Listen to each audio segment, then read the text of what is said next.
Assalamualaikum warahmatullahi wabarakatuh. Alhamdulillahi rabbil alamin. Wassalatu wassalamu ala asrafil anbiya'i wal mursalin wa ala alihi wa ashabihi ajmain. Bapak, ibu-ibu kaum muslimin jamaah salat maghrib yang dimuliakan Allah. Segala puji bagi Allah atas segala karunia-Nya, salawat dan salam untuk Nabi kita Muhammad sallallahu alaihi wasallam. Bapak Ibu yang saya muliakan, kita lanjutkan bahasan kita tentang aspek-aspek hukum dalam ayat-ayat kisah. Kita sudah bahas beberapa kisah, terakhir kisah Nabi Musa dan Nabi Khidir ya, di surat Al-Kahfi. Malam ini kita lanjutkan beberapa kisah dan aspek hukum yang ada di dalamnya, yaitu di surat As-Saffat ayat 88 dan 89, serta di surat Al-Anbiya ayat 62 dan 63. Ini kisah Nabi Ibrahim ya, dengan kaumnya. Di surat As-Saffat ayat 88 sampai 89 diceritakan Nabi Ibrahim itu pernah diajak oleh kaumnya menyembah berhala. Ya, jadi Nabi Ibrahim itu hidup di tengah masyarakat yang menyembah berhala di Babilonia. Lalu di masa mudanya itu Nabi Ibrahim itu pernah diajak menyembah berhala. Karena bangsa Babil itu menyembah berhalanya setelah zuhur di siang hari. Kalau pagi mereka pergi ke sawah, ke ladang, karena mereka masyarakat ya, petani. Ya, karena mereka hidup di pinggir sungai Efrat dan sungai Tigris. Itu sungai yang itu banyak daerah subur di sana. Maka mereka beribadahnya di siang hari sampai sore hari. Maka Nabi Ibrahim diajak untuk menyembah berhala. Lalu Allah mengatakan, menceritakan apa yang dilakukan Ibrahim. Fanazara nazratan fin nujum faqala inni sakim. Ibrahim berkata kepada kaumnya, saya sedang sakit. Padahal dia tidak sakit. Ketika diajak menyembah berhala, Ibrahim berkata, saya sedang sakit. Padahal dia tidak sakit. Di surat Al-Anbiya 62 dan 63, diceritakan Nabi Ibrahim ketika kaumnya pergi, tinggal dia sendiri di negeri itu, maka semua patung-patung itu dihancurkan. Semua patung itu dihancurkan Ibrahim. Lalu Ibrahim meninggalkan satu yang besar. Lalu dalam cerita disebutkan dia meletakkan kapak di leher yang besar itu. Maka kaumnya kaget ketika mendapati Tuhan-Tuhan mereka sudah berantakan. Dan mereka tahu yang tinggal satu-satunya di negeri waktu itu adalah Ibrahim. Ya, karena dia sakit katanya. Ibrahim tinggal. Maka ditangkap Ibrahim, diinterogasi. Apa pertanyaan kaumnya? Qalu a anta fa'alna hadza bi alihatina ya Ibrahim. Mereka bertanya Ibrahim, pasti engkau yang menghancurkan Tuhan-Tuhan kami. Kata kaumnya. Kata Ibrahim, qala bal fa'alahu kabiruhum hadza fas'aluhum in kanu yantikun. Bukan saya yang menghancurkan ini yang besar nih. Nah, tanya dia. Ya kan dia tinggal satu-satunya tuh, pada kapak di lehernya tuh. Coba tanya dia. Maka kaumnya diam. Gimana mau bertanya ke patung? Akhirnya mereka sadar kalau apa yang mereka lakukan itu menyembah patung itu satu kekeliruan. Nah, dari sini ada beberapa hukum. Apa hukumnya? Berbohong itu dosa. Tidak boleh berbohong. Ya, bohong itu dosa itu. Bahkan berbohong itu nerakanya paling bawah. Karena ciri apa? Orang pembohong itu ciri orang munafik. Ya innal munafiqina lakazibun. Ciri orang munafik itu pembohong. Dan orang munafik itu tempatnya neraka yang paling bawah. Innal munafiqina fid darkil asfali minan nar. Orang munafik itu tempatnya neraka paling bawah. Jadi kalau bohong itu dosa besar. Itu makanya kata Nabi, ya iyyakum wal kazib. Jauhi bohong. Jangan berbohong, jauhi bohong. Ya innal kazib yahdi ilal fujur. Karena bohong itu akan ditutupi bohong yang banyak. Ya, kalau kita sudah berbohong, maka terus berbohong untuk menutupi bohong-bohong itu, bohong terus. Innal fujur yahdi ilan nar. Kalau sudah berbohong terlalu banyak, pasti neraka tempatnya. Tidak boleh berbohong. Kecuali ada bohong yang dibolehkan. Tidak semua bohong dilarang ternyata. Ada bohong-bohong yang diberikan dispensasi, tidak dikasih dosa. Apa diantaranya nih? Kisah Nabi Ibrahim berbohong demi menyelamatkan akidah. Jadi Ibrahim diajak menyembah berhala. Kata Ibrahim, inni sakim, saya sedang sakit. Padahal dia sehat. Itu boleh. Ya misalnya apa-apa, ibu-ibu diajak ke tempat maksiat. Dia kawan. Lalu kita berkata, Abu kurang sehat. Boleh. Walaupun berbohong, tapi demi menyelamatkan diri daripada kemaksiatan. Ya, itu boleh. Misalnya ada kawan mengajak ke acara reuni. Di acara reuni kok musik-musik, bajoget-joget. Tidak ada kebaikan di situ, huru hara, bercampur aduk laki perempuan, gara-gara kudo. Ya, namanya wak sama gadang lah, gara-gara kudo tu. Acara reuni itu banyak maksiat itu, pada maslahatnya tu. Itu banyak perselingkuhan tu di reuni-reunian tu. Ya.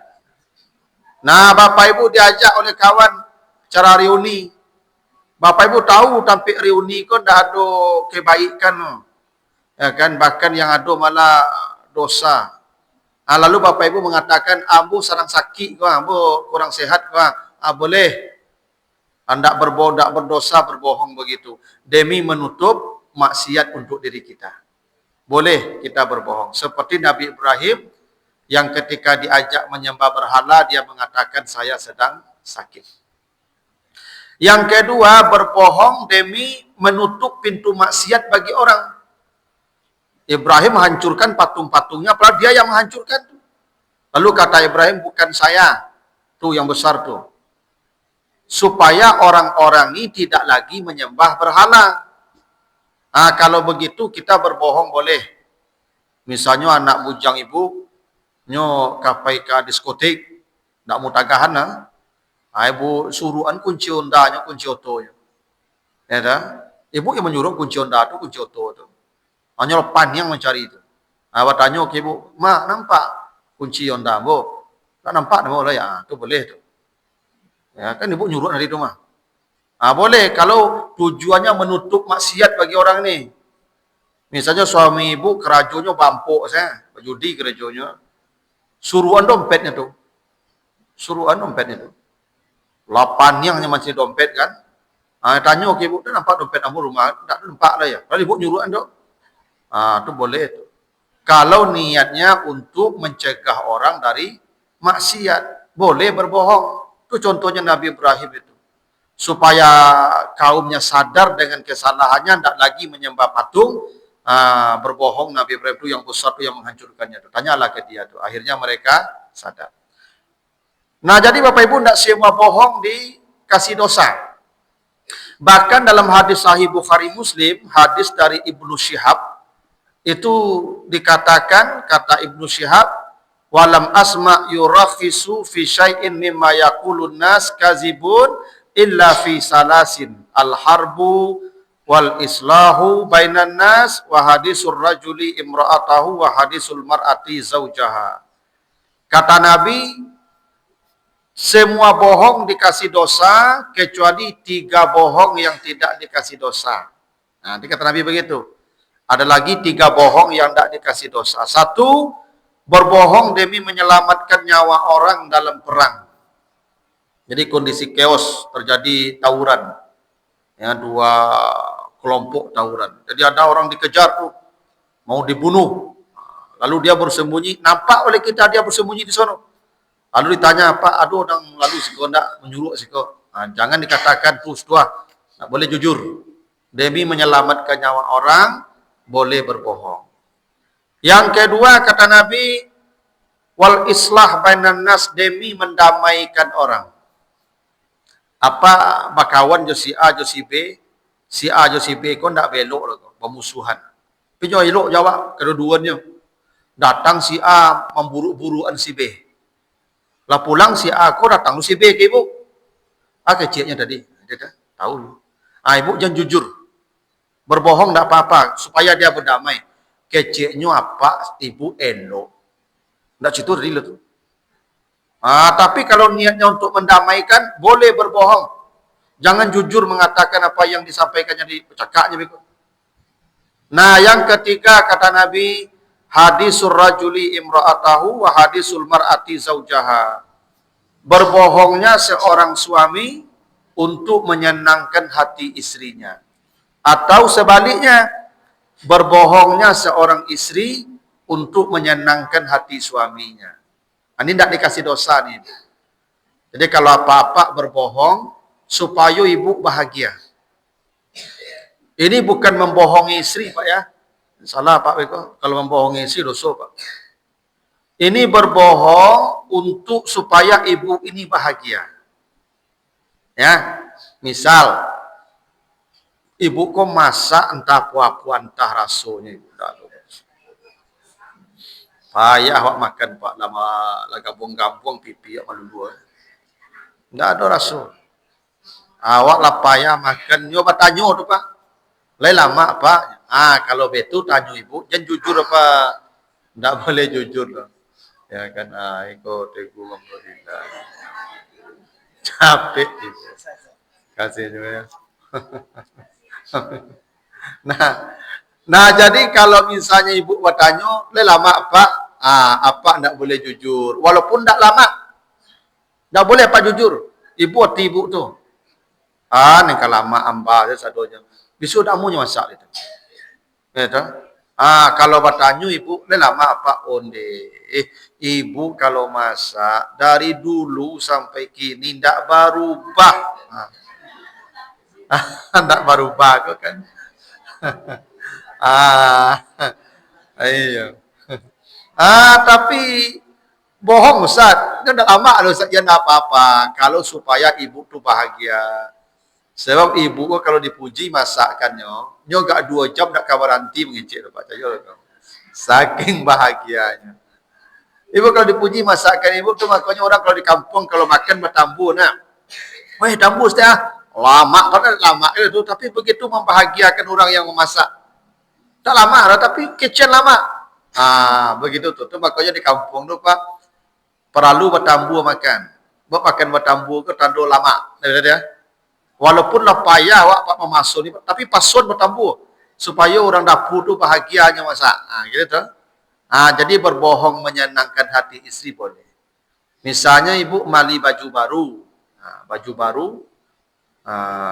baru. Kalau bentuk kan bentuk lama itu. Ibu kalau pakai baju baru nya biasa di muka kacau tu nya. Nya ada tu dah. Kau bertanya nya kawak Pak minta di komentar nama itu. Pak, Pak jangan jujur. Ya, Ibu Desirat Nasari. Ala Desirat Nasari. Ya, tapi tidak apa-apa. Walaupun berbohong, tapi ibu punya senang hatinya, itu tidak apa-apa. Ya, atau misalnya ibu betul jo, ibu demi membahagiakan apa berbohong, ya kan? Misalnya baun badan apa, kalau telah kancang, bula-bula anak lakinya kan. Artinya bertanya, baun apa ibu? Tak malu apa baun. Padahal baun dah tanggung ibu. Kalau kecil baun berang kau ibu. Ya kan ibu, itu boleh berbohong tu demi menyenangkan hati suami. Gitu ya. Tapi membohongi tidak boleh Pak. Membohongi beda tuh Pak. Ya, pernah ada kejadian Pak. Ya toh.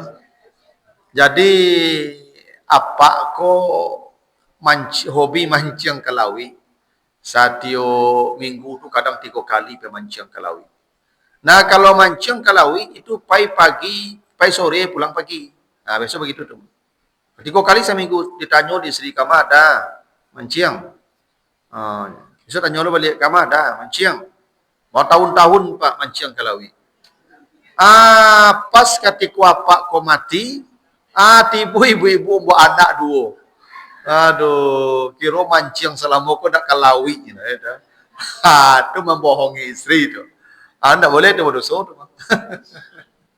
Itu makanya ibu kalau ada apa-apa ko yang hobi mancing kalawi, tolong turuin enggak salah sekali ya. Ko salah mancing juga nak kalawi sampai mancing tu lah tu. Nah, begitulah. Jadi tidak semua bohong itu dikasih dosa. Ada bohong-bohong yang dikasih rukhsah namanya. Yang dikasih keringanan tidak dijadikan sebagai maksiat. Satu dosa ya demi menutup maksiat untuk diri kita boleh berbohong. Seperti Nabi Ibrahim tadi. 2 dosa berbohong untuk mencegah orang bermaksiat juga boleh kita berbohong. Yang ketiga dalam suasana perang menyelamatkan nyawa. Yang keempat berbohong mendamaikan orang. Yang kelima berbohong menyenangkan hati pasangan. Itu boleh berbohong. Lain daripada itu tidak boleh berbohong. Itu ketentuannya ya. Berikutnya di surat Al-Anbiya juga ayat 78 79 Allah menceritakan kisah Nabi Daud dan Nabi Sulaiman yang memutus perkara orang yang bertengkar soal kebun ya, peternak dan pemilik lahan.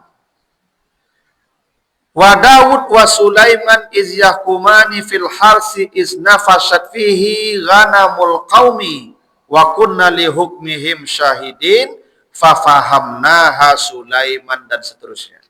Jadi di surat Al-Anbiya 7879 ini Ibu, Nabi Daud ini raja, nabi, hakim. Jadi fungsinya 3 nih Nabi Daud nih. Dia sebagai nabi ya, sebagai raja ya, dan sebagai hakim juga. Nabi Sulaiman juga begitu, raja, hakim, dan nabi. Nah, suatu hari ada orang yang berperkara. Jadi ada pemilik kebun. Ya, ini dia sudah hampir panen tanamannya nih. Tiba-tiba dirusak pemilik kambing. Ya, ada peternak kambing. Dirusaklah ini kebun orang ini yang sudah hampir panen. Maka mengadulah ke Nabi Daud yang ketika itu ya jadi nabi, jadi hakim, jadi raja. Lalu setelah didengar itu perkara, maka keputusan Nabi Daud, hitung kerugiannya berapa yang pemilik lahan. Dihitung kerugian, hitung nilai kambingnya berapa. Dihitung, ternyata nilai kambing dan nilai lahan yang rusak sama. Kata Nabi Daud, serahkan kambingmu kepada pemilik lahan. Dah, putus pengadilan. Selesai. Kebetulan Nabi Sulaiman ada di sana. Nabi Sulaiman ini anak Nabi Daud. Tapi belum jadi nabi, belum jadi raja, belum jadi hakim. Dia sering mengikuti ayahnya menjadi hakim. Lalu kata Nabi Sulaiman kasih saran ke ayahnya, ya, boleh tak hukumannya diubah? Bagaimana hukumannya? Begini, si pemilik ternak disuruh menggarap lahan ini balik sampai ini tanaman seperti semula. Misalnya kok lado, model tadi rusak ternak tuh. Misalnya hampir panen lah merah lado tu sampai tanamannya seperti semula. Suruh garap oleh pemilik lahan, oleh pemilik ternak. Nah, selama dia menggarap lahan ini, ternaknya boleh dimanfaatkan oleh yang punya lahan. Nanti setelah ini tanaman jadi, lah balik seperti semula sekian bulan kemudian, serahkan kembali tanaman dan lahannya. Dan yang pemilik lahan, kembalikan ternaknya. Yang pemilik lahan tidak rugi, tidak kehilangan tanaman. Yang peternak tidak kehilangan ternaknya. Dan adil. Maka Nabi Daud merevisi keputusannya. Maka diambillah keputusan yang disampaikan Nabi Sulaiman. Si peternak menggarap lahan balik. Sampai kembali seperti semula tanamannya.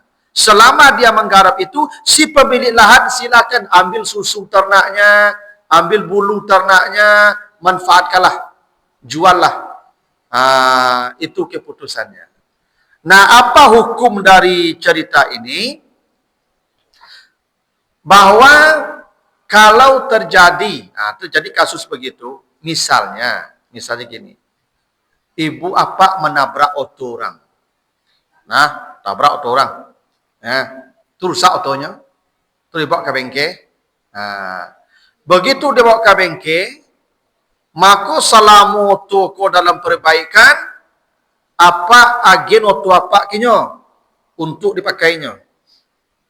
Yalah, rugi itu. Nyo boleh memanfaatkan oto apa sampai otonya balik kembali. Itu aturannya tuh. Ya kenapa mantap otonya? Ya kadang otonya menggokar gitu bagai. Ya nak. Beko masuk bengki otonya 10 hari. Itu merantinya kerajo menggokar. Itu apa caranya?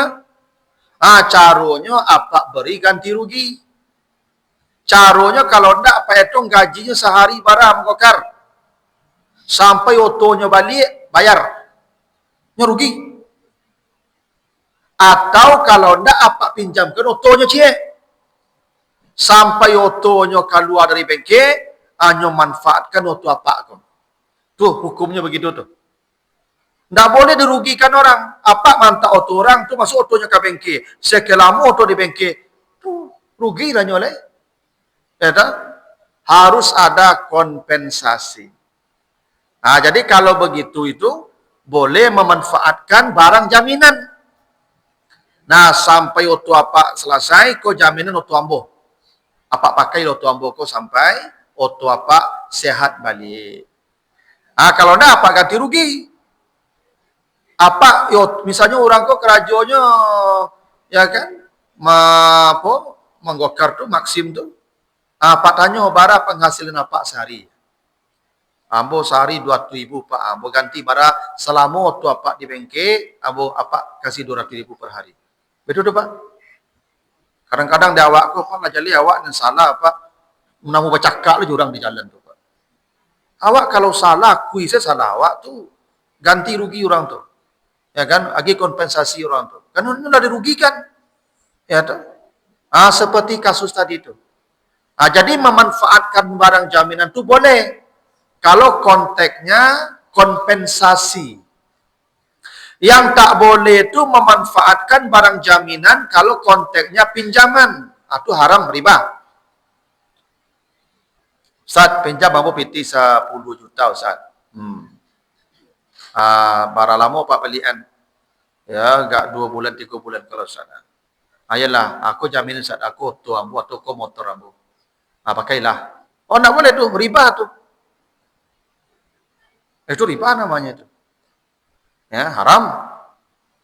Memanfaatkan jaminan dalam konteks hutang itu keuntungan dari hutang. Itu riba. Haram. Tidak boleh. Ya, sama saja Bapak Ibu di kampung menggadai ya kan pinjam ame 10 ame itu diagen sawah jaminannya. Itu sawahku diambil lah, dimanfaatkanlah, digarap oleh orang yang memberi hutang. Haram tuh. Riba itu. Ya, sama juga. Bapak Ibu meminjamkan piti ke kawan, itu oto jaminannya. Itu oto kok dimanfaatkan sampai hutang lunas. Tidak boleh itu. Riba itu. Tidak boleh. Haram. Nah, yang dibolehkan tuh kalau konteksnya sebagai kompensasi. Kalau kompensasi, bolehlah barang itu dimanfaatkan sampai kembali ya hartanya seperti semula. Seperti kasus itu peternak dan ya penggarap lahan tadi. Selama lahannya digarap sampai balik tanamannya, susu kambingnya boleh diambil, dijual oleh pemilik lahan. Kalau domba bulunya boleh dipotong dan dijual oleh pemilik lahan. Kalau kudo-kudonya bisa dimanfaatkan. ya untuk kendaraan sampai tanamannya kembali. Itu namanya kompensasi. Jadi memanfaatkan barang kompensasi boleh, tapi memanfaatkan barang jaminan dalam status hutang, itu tidak boleh. Haram, riba. Ini beda Bapak ya. Gitu. Ini kasusnya nanti kalau ada yang terjadi begitu. Mana tahu kita nih kadang-kadang rusak barang orang di awal. Lalu dibawa ke bengkel tempat perbaikan. Selama barangnya itu ya dalam masa perbaikan harus diberikan kompensasi. Harus, karena dia sudah dirugikan. Ya, kalau itu memang ya sumber pencahariannya. Gitu. Ya. Nah, gitu ya aturannya. Nah, ada pertanyaan dulu, Ibu, sampai sini? Silakan, Pak.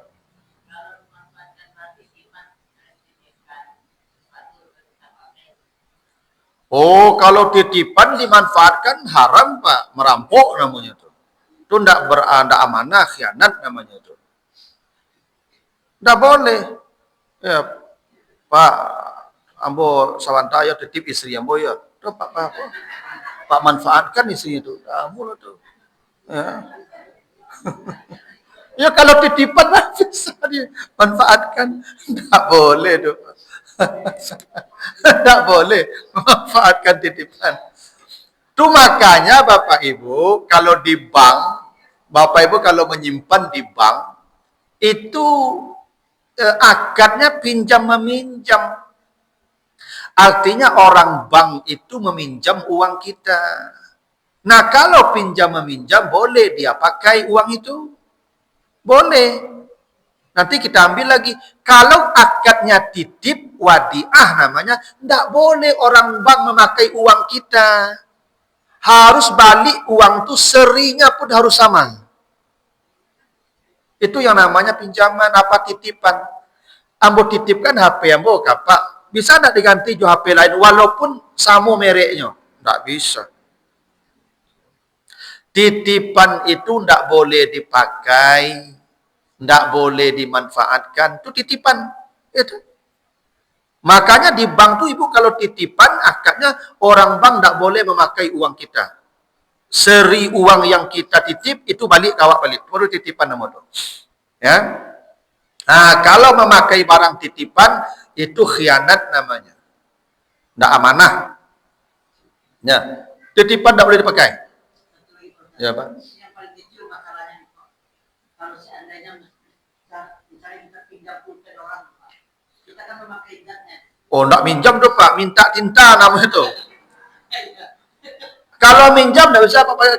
Kalau misalnya Pak pinjam tuh habis tintanya tuh. Oh, enggak bisa. Kalau pinjam utuh balik. Apa pinjam PT 100.000, balik 1.000 balik. Iko dipinjam pena, tintanya panuh, ini kan separuh oleh. Itu nak minjam nama itu, menandian di pena kawan nama itu. Itu minta. Minta apa tinta pena apa dia? Tuh, enggak pinjam lah Pak. Pinjam enggak mau situ tuh. Kalau pinjam balik utuh. Kok enggak utuh baliknya lah, pinjam mana mau itu? Gitu ya. Emang begitu. Ya Pak.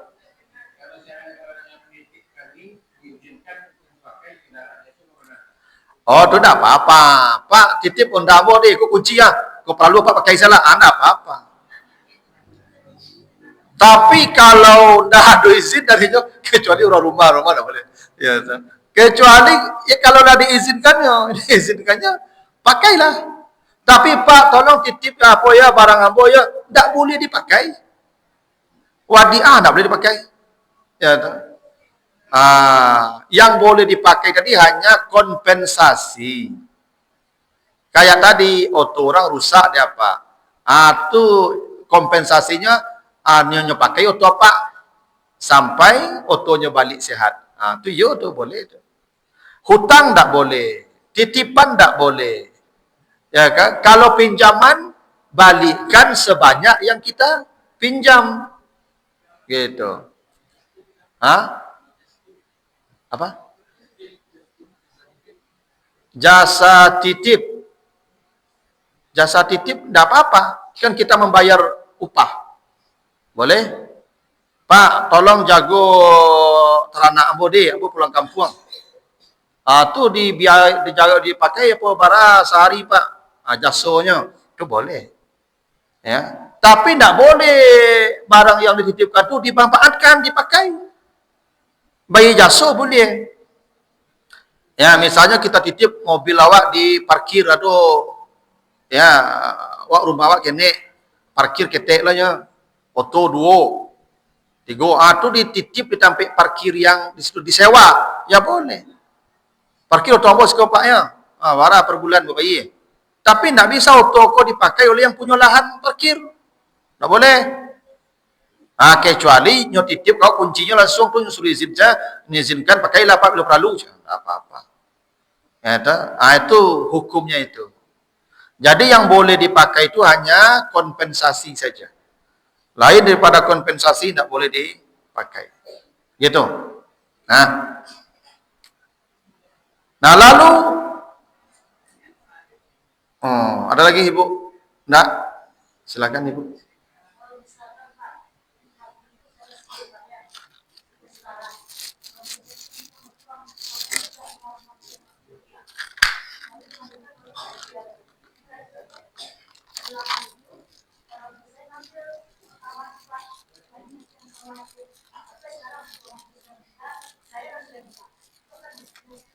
Itu pinjam.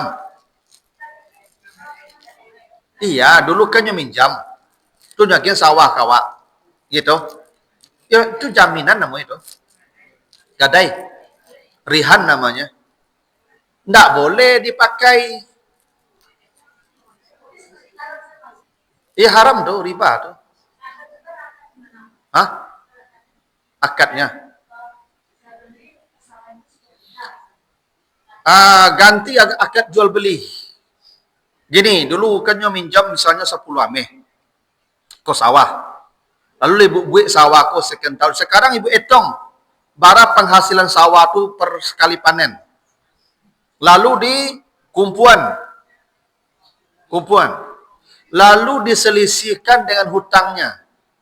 Panen nih, berapa hasil sawah ini selama ibu garap, kumpulkan berapa panen itu rata-ratakan saja. Misal sekarang nih, kalau sekarang dinilai panennya sekarang misalnya 100 kilo. Berarti ibu lah 10 tahun menggarapnya, berarti 100 kali 10. Dengan nilai sekarang, emas sekarang berapa? Lalu selisihkan dengan emas itu hutangnya dengan hasil sawah tadi. Berapa lagi sisanya? Ibu beli sawah itu. Berapa nilai jual sawah misalnya? Nilai jual sawah misalnya 100 juta. 10 ame bara. Nah, bara sisanya lah. Ibu bayi sisa tu. Nah, nilai sawah ibu ambil ke balikan kenya.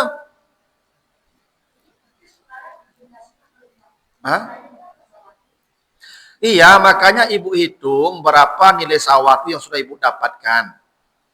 Nah, kan tuh selisihkan jo hutang lah. Kalau hutangnya 100 juta, nilai sawah lah 100 juta, balik sesawah tu leh, lunas hutang nama tu. Ya kan ibu lah dapat pembayaran dari sawah.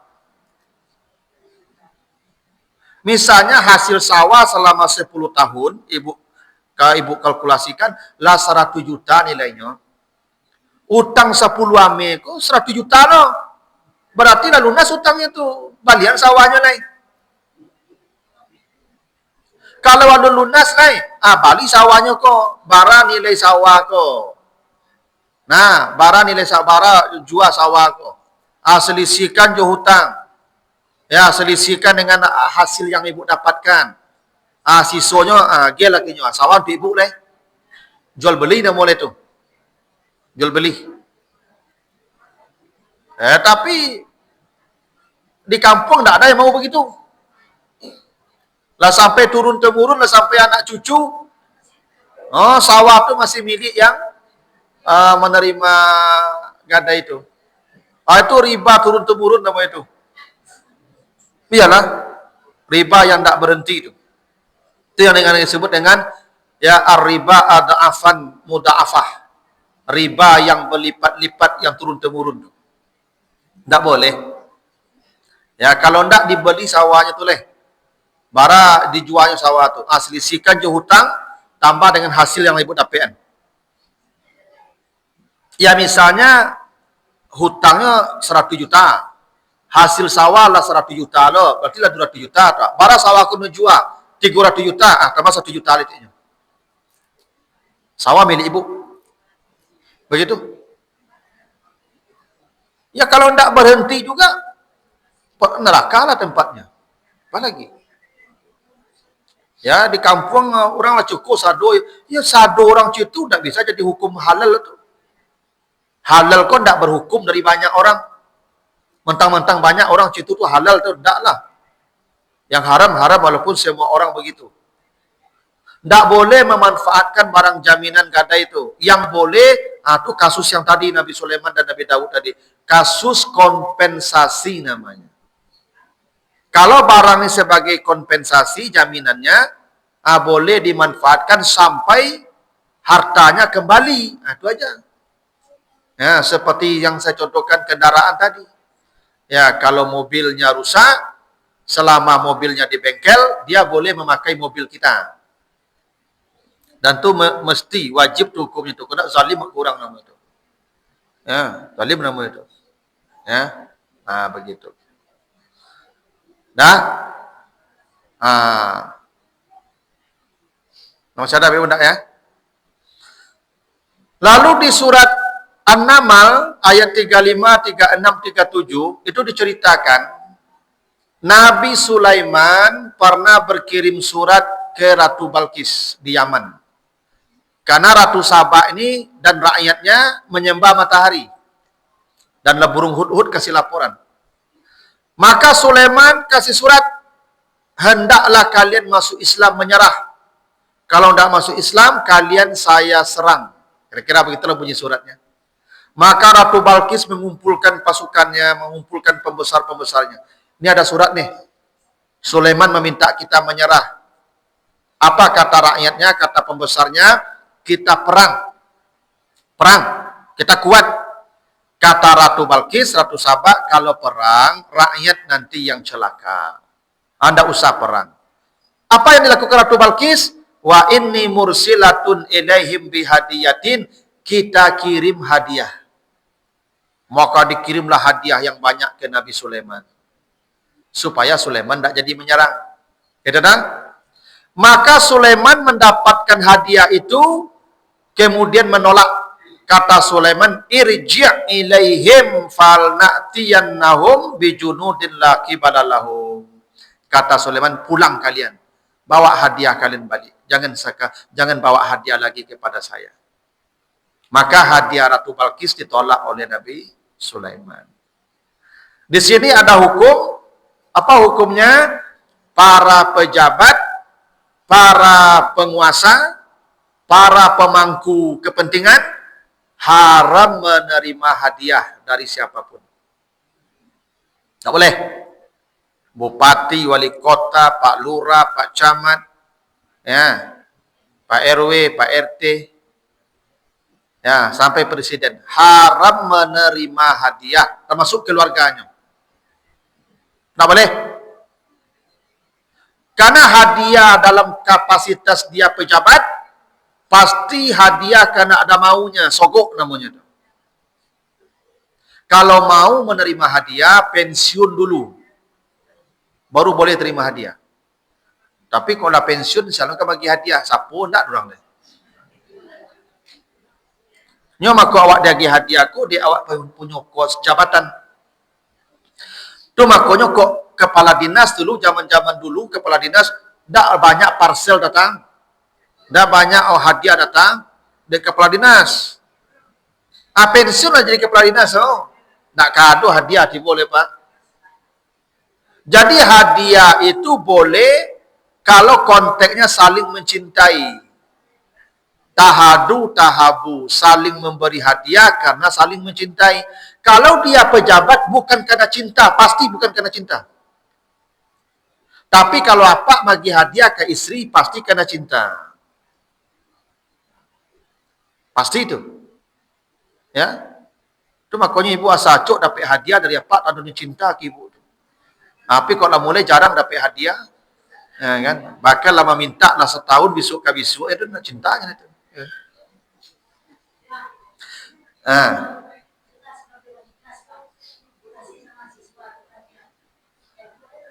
Kalaulah selesai boleh. Misal gini, saya mahasiswa saya mau ujian, sedang bimbingan mau ujian skripsi, tak boleh terima apa-apa dari dia tuh. Karena mempengaruhi nilai nanti. Makanya saya kalau nguji skripsi mahasiswa, nguji tesis tuh, tidak boleh di meja saya itu ada makanan apa-apa, kecuali mungkin minuman sama sekotak kue kecil aja. Kadang mahasiswa aku yang ujian Pak, ujian skripsi, ujian tesis, nyolataan buah, songgok, kadang makan rasa meja. Beko nilai ada pengaruh tu. Nyo dak pantas lulus tu, tapi dak lata utang waknya, sogok nama tente meja tu. Kau bagi jo lah keluar nilai dah jadi lulus dak doleh, tu hadiah tu memang terima kasih nama tu boleh. Tapi dalam kapasitas dia masih punya kuasa menentukan hak apa nasib kita, dak boleh kasih ada kena berubah nanti keputusan. Iya. Kalau lah selesai bimbingan, lah selesai ujian, lah wisudanya, tu lagi hadiah waktu kena sayang terima kasih nama tu. Tu boleh. Tapi kalau dalam status dia masih dalam penguasaan kita, maka dia kasih hadiah tu sogoan namanya tu. Haram. Tak boleh. Tak boleh. Ya, pejabat dikasih hadiah tu haram hukumnya. Pejabat menerima hadiah haram hukumnya. Tu Nabi Sulaiman tu. Tak boleh terima hadiah tu. Nah, hadiah tu hanya karena cinta. Memberi ke anak, hadiah ke saudara, hadiah ke istri, ke suami, tu boleh. Kalau ke pejabat tak boleh. Hadiah ke ustaz, tu boleh. Kan ustaz ada punya kuasa je lah. Ustaz kuasanya apa? Tak ada kuasanya. Apa bagi hadiah ke wali kota tu kan ada maunya ikut tu mah. Ada sesuatu ikut tu mah. Makanya kalau pejabat acuk didatangi kan, buat hadiah, buat ikut supaya mungkin dapat jabatan lebih ikut. Pasti ada maunya tu. Itu maka haram pejabat menerima hadiah. Karena terkait dengan keputusan dan kebijakan yang bisa merugikan atau menguntungkan pihak yang mendapat hadiah itu, memberi hadiah itu. Maka Sulaiman menolak hadiah. Karena hadiah itu bagi pejabat itu sogoan nama itu, haram. Haram hukumnya. Kecuali kepada orang yang memang kita cintai, memang dasarnya cinta, bukan karena kuasa. Kalau cinta ada apa-apa. Ke tetangga ibu kasih hadiah, ke kerabat kasih hadiah, ke kawan kasih hadiah. Tapi kalau guru kau dikasih hadiah sebelum nilai keluar, tak boleh. Tapi kalau keluar nilai, dah lulus awak, terima kasih, boleh. Tapi kalau mempengaruhi nanti nilai yang akan turun, itu sogok. Dan sogok itu haram, ar-rasi wal murtasi finnar. Dua-duanya masuk neraka. Yang memberi hadiah, yang menerima hadiah sama-sama masuk neraka. Sogok. Gitu. Ini tak boleh terima hadiah, jadi Pak RW tak boleh terima hadiah. Kalau terima hadiah, berarti jadi RW lo. Boleh terima hadiah. Kecuali lah sudah ditolongnya, lah selesai kerja awak, tak dolai, baru dia ginyo hadiah tu tak apa-apa tu terima kasih nama itu. Tak mempengaruhi putusan ni. Nyo tak boleh hadiah tu mempengaruhi putusan. Tak boleh. Yang sama kasus mahasiswa di Ibu, lah nyunggu di meja aku sebanyak antah pada ratus ribu nyunggu. Tentu tak mungkin tak meluluskannya lah. Padahalnya tak pantas lulus. Ya tak? Makanya tak boleh terima hadiah pejabat. Haram. Begitu. Nah, begitu dulu Bapak Ibu. Ya. Nanti kita lanjutkan, mudah-mudahan ada manfaatnya. Lebih kurang mohon maaf. Saya mohon izin juga nih karena ada kajian di Nur Hikmah. Pasal memutar jalan lepas jambatan lah putui. Pasal bukan jalan ya. Biasa lompek saja jambatan itu tipu memutar jalan ya. Tolonglah Pak PDI capek jambatan itu tuh. Ya tuh. Caranya lah. Nah, lebih kurang mohon maaf. Subhanakallahumma wa bihamdika asyhadu an la ilaha illa anta astaghfiruka wa atubu ilaika. Wassalamualaikum warahmatullahi wabarakatuh.